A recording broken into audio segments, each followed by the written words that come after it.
Hoş gelmişsiniz. Buyurun. Şirketimize gösterdiğiniz marağa göre teşekkür ederim. İlk olarak size bugünkü intervyudan neler gözləmək olar o haqqda məlumat vereyim. Əvvəlcə mən özüm haqqında biraz məlumat verəcəyim. Sonra siz qısa olaraq özünüzdən danışacaqsınız. Daha sonra sizin bilik və bacarıqlarınız, təcrübələriniz haqqında daha yaxından tanış olmaq üçün mən bir neçə sual verəcəm. Ən nəhayət sonda, əgər varsa sizin mənə sual vermə imkanınız olacaq. Mənim haqqımda bu qədər. İndi isə siz qısa olaraq özünüzü tanıdın. Adım İnci Salamovadır. Dövlət İqtisad Universitetində oxuyuram. Bu qədər. Özünüz haqqında qısa çıxış hazırlayın. Təhsiliniz və təcrübəniz haqqında vacib məqamları önə çıxarın. Adım İnci Salamovadır. Dövlət İqtisad Universitetinin 4-cü kursunda Mühasibatlıq və Audit fakültəsində təhsil alıram. Universitetin Tələbə Həmkarlar Cəmiyyətində tədbirlərin təşkilatı üzrə koordinator kimi işləyirəm. Bundan başqa, keçən yay kiçik mühasibatlıq firmasında və bankların birində stajyor kimi işləmişəm. Planlarım təhsilimi bitirdikdən sonra mühasibatlıq şirkətlərinin birində işə düzəlməkdir. Çox yaxşı. CV-nizi nəzərdən keçirmişəm və qiymətləriniz, iş təcrübələriniz məndə maraq oyadı. İş təcrübələrinizdən biri bankda stajyor olaraq çalışmaqdır. Bu iş haqqında daha ətraflı danışa bilərsiniz. İşiniz əsasən nədən ibarət idi? Hansı öhdəlikləriniz vardı? Əsasən sənədlərlə işləyirdim. Kimin köməyə ehtiyacı varsa. Başqa?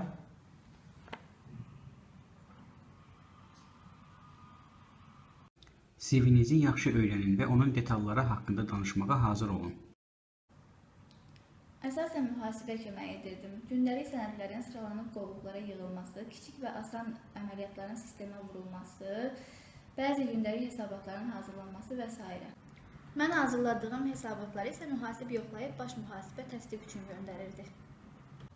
Bir də hərdən digər admin işlər olurdu. Məsələn, hər hansı ofis ləvazimatını sifariş vermək. Namizədlərdə axtardığımız əsas bacarıqlardan biri də komanda ilə işləmə bacarığıdır. Öz təcrübənizdən bir misal gətirin ki, komanda yoldaşlarınızdan hər hansı biri ilə yola getmirdiniz və siz nə etdiniz? Mən əsasən hamı ilə yola gedirəm. Belə hal olmuyor. Bir dəfə universitetdə yoldaşlarımdan biri ilə anlaşa bilmirdik. Eyni komandada işləyirdik.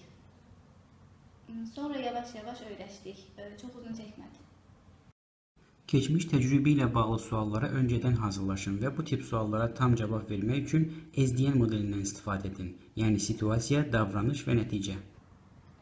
Keçən semestr mühasibatlıq dərsində proyekt işi vardı və qrupumuz 4 nəfərlik komandalara bölünmüşdü. Bizim komandada bir nəfər vardı ki, həmişə mənimlə sözü tərs gəlirdi. Mən bir təklif edəndə həmişə bir problem tapırdı və bu yolun düzgün olmadığını sübut etməyə çalışırdı. Bir dəfə də belə olanda mən ondan soruşdum ki, bəs sənin təklifin nədir?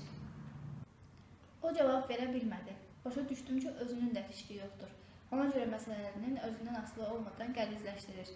Bundan sonra onunla təşvikdə danışdım. Komandada işimizin əhəmiyyətindən, hər birimizin komandaya edə biləcəyi köməkdən danışdım və onun təkliflərinin də müzakirəyə həmişə açıq olduğunu qeyd elədim. Anlayışla qarşıladı. Ondan sonra nə vaxt komanda daxili müzakirə edirdik, hər kəsdən fikirlərini soruşurduq və kimin ideyası daha çox bəyənilirdi, onu seçirdik. Nəticədə işimizi vaxtında və uğurla təhvil verdik və hər birimiz 10 aldıq. Cavablarınıza görə təşəkkür edirəm. Mənim suallarım bu qədər. İndi isə sizin suallarınız varsa soruşa bilərsiniz. Siz də sağ olun. Xeyr, sualım yoxdur.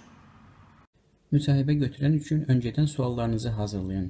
Unutmayın ki, sizin də şirkəti tanımağınız üçün bu bir fürsətdir. Siz də sağ olun. Əlbəttə, bir neçə sualım olacaq.